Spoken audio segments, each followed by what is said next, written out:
Guys, good afternoon. Welcome back sa aking YouTube channel.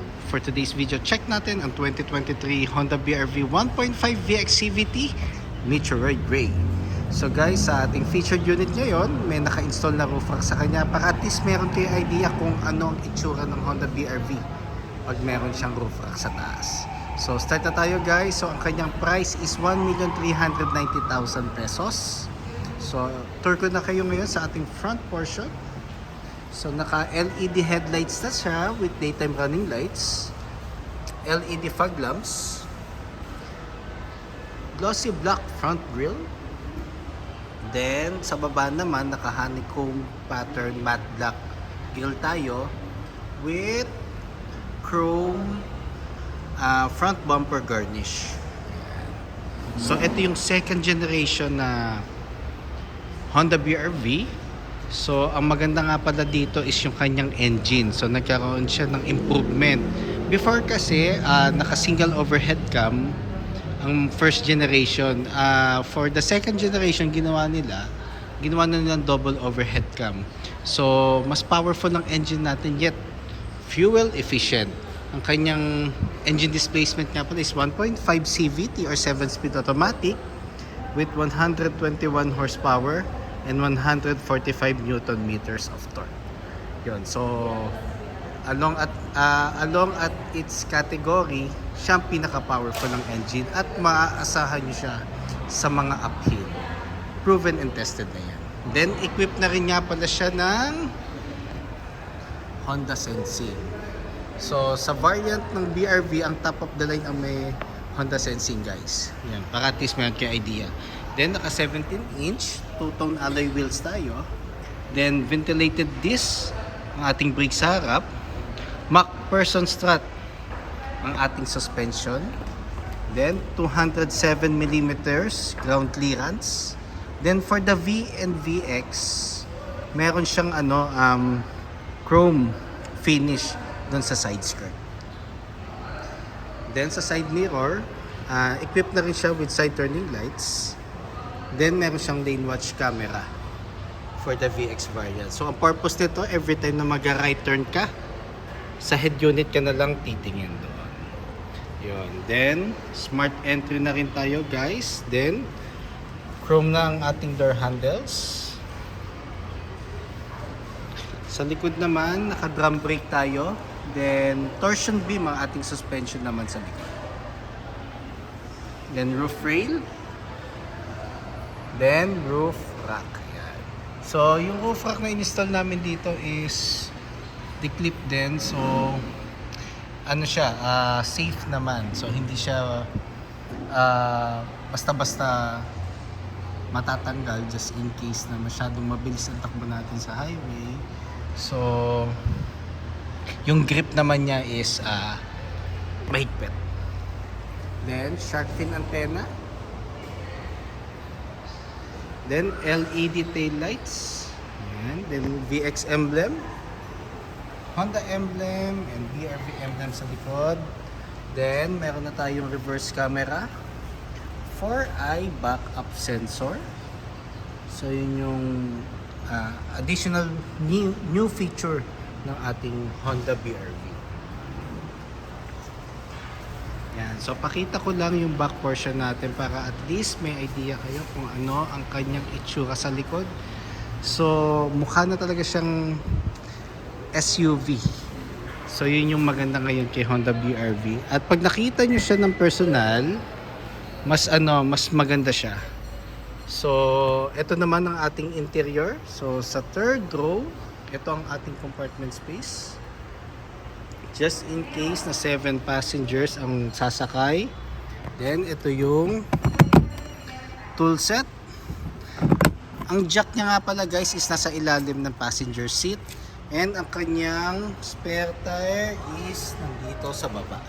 So meron naman dito sa ating tonneau cover na ito yung portion na to.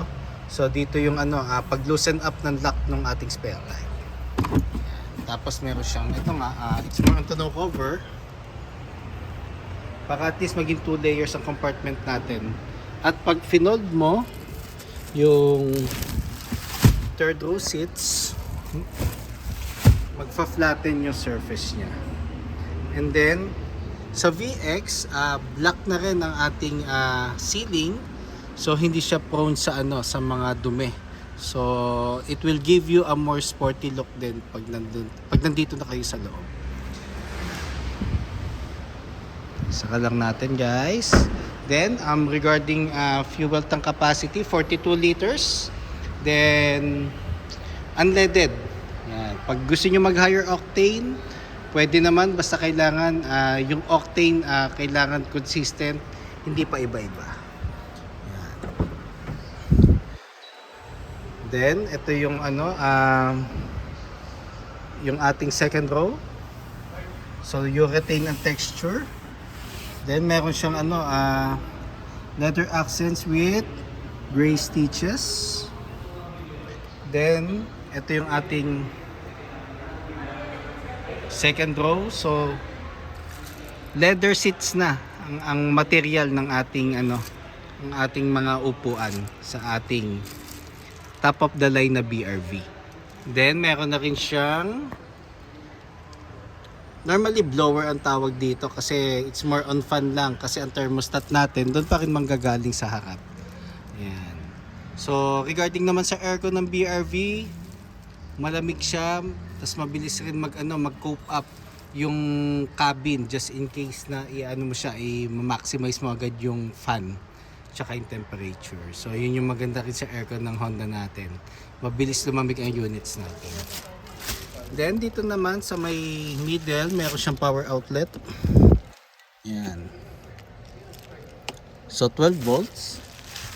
And kung notice nyo, spacious talaga ang interior ng Honda units natin. Any unit sa model lineup ng Honda, maximize at maluluwag talaga ang units natin. Kaya komportable ka, at the same time value for money rin.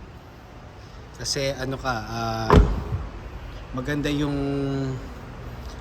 sitting position mo just in case na magta-travel kayo ng mga long drive. Yan. So dito naman tayo sa harap. So dito tayo sa driver side. So power folding side mirrors, power side mirrors. Ito yung adjustment left and right. Rotary knob niya. Central door lock. Power windows. Sa seats naman, manual adjustment ang ating height. Then meron na rin siyang armrest. So yun yung mga additional features na nadagdag sa ating second gen na Honda BRV.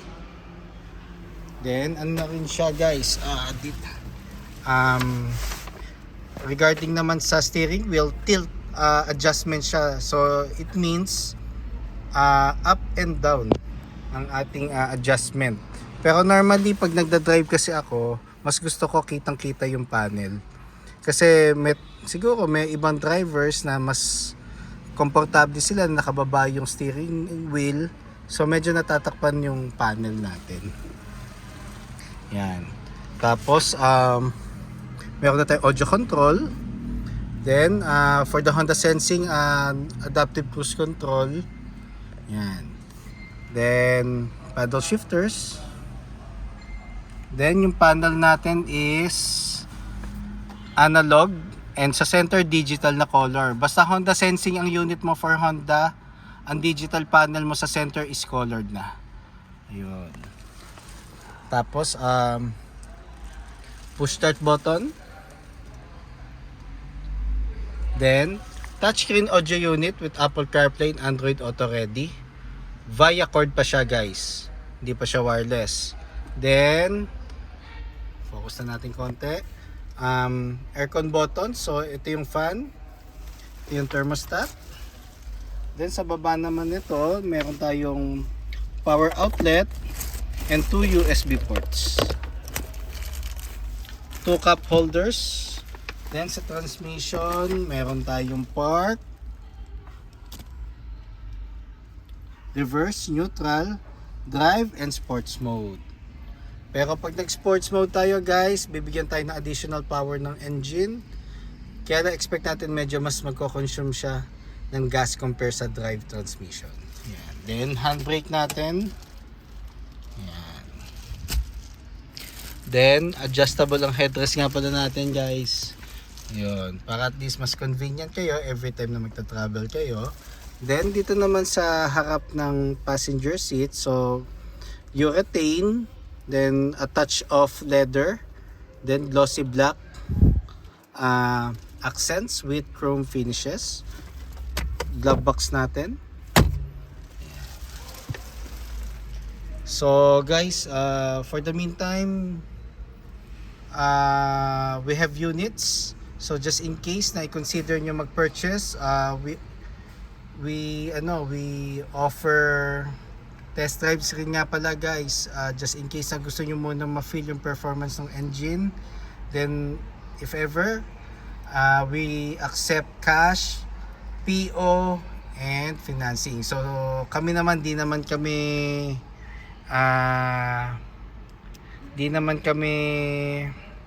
namimili ng payment terms. So kung ano yung pinaka-convenient kay client, doon tayo. So yun yung maganda rin kay Honda. So guys nga pala, if you want to set an appointment with me, feel free to call or text 0906-386-8937 or visit me at 141 Quezon Avenue, Quezon City, and look for me, Ross Oliver Cruz, ang inyong friendly sales executive here at Honda Cars Quezon City. Looking forward to meet you here guys, and kindly subscribe na nga rin pala guys sa aking YouTube channel para maging updated sa mga susunod na videos. Ayun lang guys, thank you and God bless.